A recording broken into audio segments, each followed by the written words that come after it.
mismo na si Vice President Sara Duterte nananawagan na ituloy ang impeachment. Imagine that one ha. Ano kaya ang sasabihin ng mga kalaban ni VP Sara dito? Kasi binabatikos nila na ang mga DDS raw isinusulong nila na ma-dismiss ang impeachment. 'Di ba? Yan ang mga atake ninyo sa amin, 'di ba?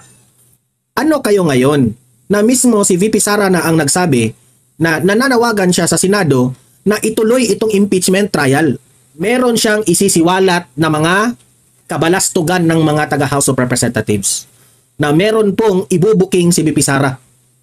Dahil pinagbintangan niyo si VP Sara kung ano-anong mga akusasyon niyo sa kanya, didepensa itong si VP Sara, pero considering meron din siyang ibubulgar.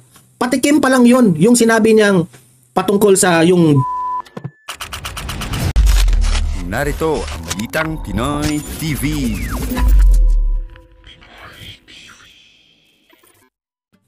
Okay, magandang araw po sa ating lahat at panibagong vlog, panibagong update na naman ang ating gagawin, no?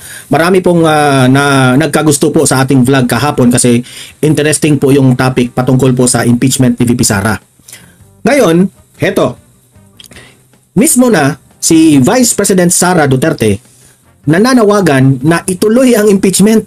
Imagine that one ha. Ano kaya ang sasabihin ng mga kalaban ni VP Sara dito? Kasi binabatikos nila na ang mga DDS raw isinusulong nila na ma-dismiss ang impeachment. 'Di ba? Yan ang mga atake ninyo sa amin, 'di ba? Ano kayo ngayon na mismo si VP Sara na ang nagsabi na nananawagan siya sa Senado na ituloy itong impeachment trial. Mamaya ha, babasahin natin ang official statement ng Office of the Vice President patungkol po dito. I think ang legal team ni VP Sara po ang nagpalabas ng statement, hindi pala Office of the Vice President. Okay? Mamaya babasahin natin 'yan. Pero bago ang lahat, bago natin ito pag-uusapan, help me po na i-like muna ha at i-share itong video na ito para guys kakalat ito sa taong bayan. Okay? Sabay-sabay nating i-like muna at i-share itong video natin, Facebook at YouTube. 1 2 3 go. Okay, like and share para maraming makalam. And also guys, paki-subscribe at paki-follow ito para lagi kayong updated sa mga balita na kagaya nito at ma-notify ang inyong mga cellphones kung meron tayong breaking news. Okay? So, kagaya nito, breaking news ito. So, sabay-sabay natin i-follow, i-subscribe, Facebook at YouTube. Ready? Follow, subscribe. 1, 2, 3, go! Ayan, thank you very much. Okay, unahin muna natin itong breaking news. Breaking news patungkol po sa statement sa kampo po ni VP Sara. Binalita po ito ng GMA 1 hour ago.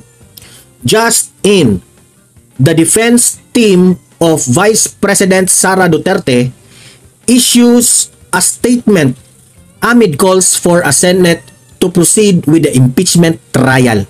Kasi po, kung matatandaan natin, last week, no, from Monday to Friday hanggang umabot ng Saturday to Sunday, lahat na lang ng mga balita ay patungkol po sa matuloy ba ang impeachment o hindi matuloy ang impeachment. Yung mga kalaban ni VP Sara, dapat ituloy ang impeachment. Halos nga umiiyak na sila kasi hindi raw matuloy ang impeachment, di ba? Yun ang laman ng balita last week. Ngayon, si VP Sara na mismo ang nananawagan, no? The defense team of Vice President Sara Duterte. Nagpalabas na sila ng statement, ha? Na ang Senado po i-proceed nyo ang impeachment trial. So, ano kaya ang sasabihin na naman ng mga Dilawan, Pinklawan, Akbayan, mga Makabayan Black at yung mga tuwadkom na House of Representatives? Anong sasabihin nyo dito? Gusto ni VP Sara ng impeachment trial. Nga kayong lahat. Bloodbath ito. Ito ha, bago ko basahin itong official statement ha, ito yung analysis ko dyan. Alam niyo ba kung bakit gusto ni VP Sara na matuloy ang impeachment trial? Unang-una, malinis niya ang kanyang pangalan. Pangalawa, meron siyang isisiwalat na mga kabalastugan ng mga taga House of Representatives. Duda ako dyan na meron pong ibubuking si VP Sara. Dahil pinagbintangan niyo si VP Sara kung ano-anong mga akusasyon niyo sa kanya, didepensa itong si VP Sara, pero considering meron din siyang ibubulgar.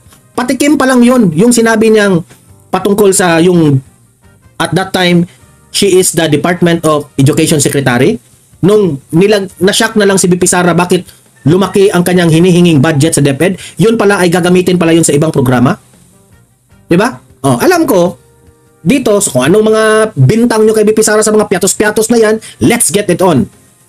Okay? Tingnan natin, bloodbath. Yan ang dalawang layunin. Bakit gusto niyang matuloy ang impeachment trial? Pangatlo na reason. Kasi kung hindi matuloy ang impeachment trial, ito na naman ang gagamitin ng kanyang mga kalaban na, hindi natuloy ang impeachment trial.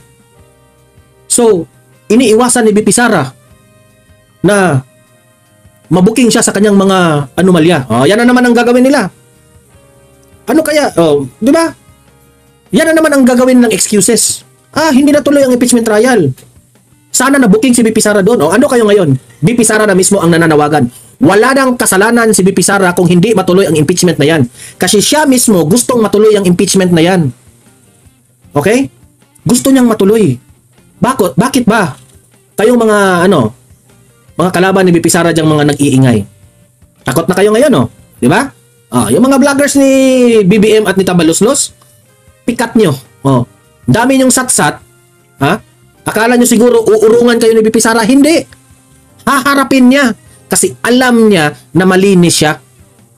Ngayon, ito yung official statement of the defense team of Vice President Sara Z. Duterte on calls for the Senate to proceed with the impeachment trial. Imagine, siya na mismo, sila na mga taga-defense team mismo ang nagsabi, ituloy nyo. Wala kaming pakialam. Gusto namin matuloyan.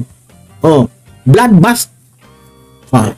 The defense team has received several requests for comment regarding the calls for the Senate to immediately proceed with the impeachment trial of Vice President Sara Z. Duterte. We deem it proper to refrain from commenting on matters that are exclusive and internal to the Senate. However, we reiterate our firm position that the initiation of the impeachment process, particularly the fourth impeachment complaint, tingnan nyo, ini-emphasize pa, detalyado, yung fourth impeachment complaint suffers from serious constitutional affirmities. Di ba? Maganda po ang explanation ni VP Sara dito. Dito mo talaga makikita na itong babaeng ito ay malinis. Hindi siya takot. Kung ikaw, Bongbong Marcos, kung ikaw ang ipapa-impeach ng taong bayan, ng House of Representatives, kaya mo ba itong ginawa ni VP Sara? Na ikaw pa mismo ang magtulak na sige, mag-impeachment trial tayo. Haharapin ko yan with all honesty, bloodbath. This is for the Filipino people. Kasi gusto nyo ng transparency, di ba? Ito. Gusto nyo ng accountability. Ito. Haharap ako sa inyo. Bakit? Kayo na ang aatras ngayon? Di ba? Sabi pa dito, the impeachment process must never be weaponized to harass, silence, or eliminate political opponents. Kasi baka kayo, ginagamit nyo itong impeachment trial para i-harass nyo, para i-silence nyo si VP Sara kasi takot kayong maging presidente ito sa 2028. Kaya ang impeachment na ito na lang yung dahilan, ito na lang yung pag-asa ninyong mga tuwadkom, kayong mga buaya sa gobyerno. Kasi kapag hindi ito ma-impeach si VP Sara, goodbye ang inyong political career. Goodbye ang inyong mga corruption dyan. Diba? So tama itong sinabi ni VP Sara. Huwag nyong gamitin ang impeachment trial para gagawin yung itong kasangkapan para i-disarm nyo ang inyong mga kalaban. O i-harass nyo, ipahiya nyo sa taong bayan. O sa madaling salita, patahimikin si VP Sara. Gagamitin nyo yung impeachment na yan. Di ba? Huwag nyo gamitin yung impeachment na yan. Now, siya na mismo ang nananawagan. Huwag nyo i-weaponize o i-harass, i-silence gamit ang impeachment trial or eliminate political opponents. Gusto nilang ma-eliminate itong si VP Sara Kaya gusto nilang i-impeach Nakakahiya kang tambaluslos ka. It is, sabi ni VP Sara at sabi ng kanyang defense team, it is a constitutional mechanism, not a political tool. Pero ang nangyari dito, political tool Kaya nga, si VP Sara na mismo ang nananawagan na ituloy itong impeachment trial kasi alam niya this is a political tool. Gagamitin ko rin ito para ilinis ko ang aking pangalan. Di ba? Di ba kayo nahiya dyan dito sa statement nila? Gusto nyo palang mapahiya siya eh. Gusto nyo palang lagyan siya ng kasalanan para mawala na siya. Ito ako, haharap ako. Papatunayan ko sa inyo na kayong mga nagbibintang, kayo yung may depekto. Kayo yung mga kurap. Kayo yung mga abusado sa mga Pilipino. Matino yan si VP Sara ha. Pwede naman siyang hindi tumakbong VP Vice President. Sa totoo lang, VP Sara doesn't like to be a Vice President. Pinilit siya ng mga Marcos eh. Pinilit siya ni Aimee at ni Bongbong Marcos kaya siya ngayon na Vice President. Dahil pinilit siya, sabi ni VP Sara, well, if this is my destiny, kung ito yung tamang daan para makatulong ako sa mga tao, sige. Ako ang Vice President. Pero anong ginawa ninyo? Anong ginawa nyo sa Vice President namin? Pagkatapos yung gamitin si Vice President Sara Duterte, sinisiraan nyo na ngayon? Panawagan yan ng taong bayan na gustong maging presidente si VP Sara sa 2028. Hindi siya ang may gustong maging presidente ha. Taong bayan po ang nagsusulong na si VP Sara ay maging presidente sa 2028. Bakit? Siya yung ginigipit nyo. Hindi naman siya ang may gusto eh. Hindi kagaya ng tambaluslos dyan na siya ang may gustong maging presidente siya. Ngunit ang tao, isinusuka siya. That's the opposite. Opposite silang dalawa. Ito pa. Nevertheless, ito yung last paragraph ha. Nevertheless, should the Senate choose to proceed, we stand ready to confront the charges and expose the baselessness of the accusation against the Vice President. Handang-handa na po si VP Sara. Harapin ang inyong mga accusation at papatunayan niya na wala itong katuturan. Baseless. So ano kayo ngayon? Kayong mga Pinklawan? Kayong mga Dilawan? Kayong mga Akbayan, Makabayan Black? Mga Tuwadkob? Iyak. Okay? Pwede pa kayong umiyak. Magkita-kita kayo sa ano? Yan ang gusto nyo, di ba? Let's get it on. Magkita-kita tayo sa impeachment trial. Tingnan natin. Okay? Comment kayo dito ha. Sa issue na ito, mag-comment. Ito na nga mga kabalita. Ano na ang masasabi nyo patungkol sa balitang ito? Please comment down below mga kabalita. Pag-usapan natin yan sa comment section. At kung di ka pa nakasubscribe sa ating channel, baka naman